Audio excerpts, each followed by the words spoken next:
هلو يا ما دعي كرتو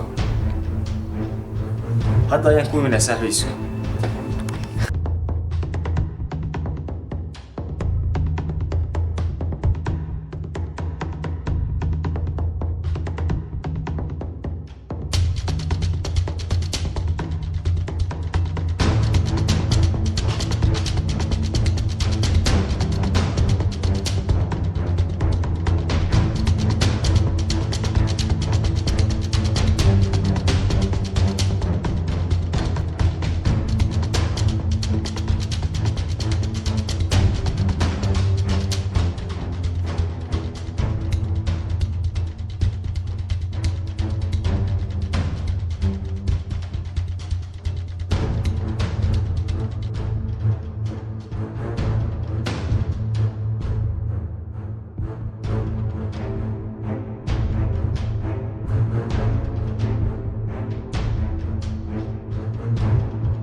صاحب وانت يا باي باي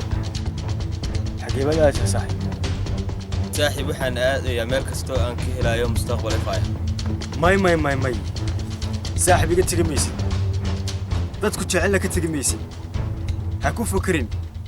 wada khaldan inaad raacid waxaad leedahay sidaan ha u fakirin xaqiiqadu waxay tahay ma ogid dareenkaygana ma cabiri kartid iskuulka waxaan iskulaasaan 12 sano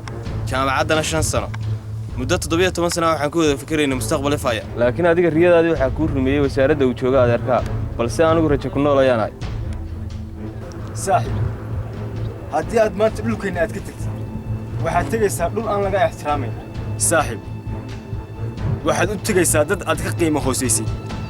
waxaanad ka shaqaynaysaa waxyaabaha iyagu ay ka faanaan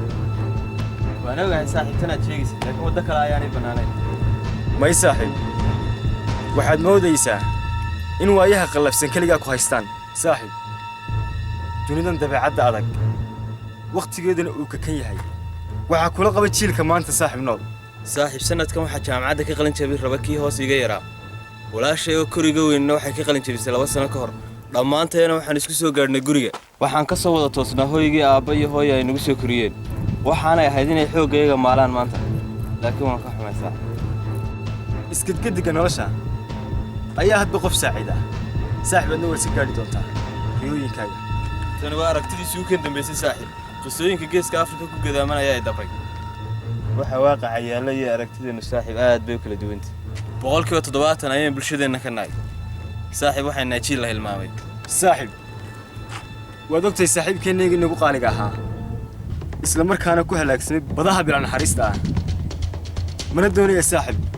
inaad iga tagtid wadeenaysa saaxiib وانا لا اقصد صاحب انا قاعد ادق تقيس يدي لو سنتاي ان انت يرانت هذه اسجعلادين اد ولي بنا ادوغي ان السدبا كوش علي ها صاحب نسيب ايا يري لكن ما يلاوي دون انت نولشيدا كدhiman صاحب waxa diga gaarsiisay inay saamaxdo kuma qancayso hadalada yara kooban bas صاحب waxay ku qancaysaa noloshaada inay ku heshay doonaysa صاحب mustaqbal ba dhisan doonta markii uu waana hilmaami doonta sanada ka bacdi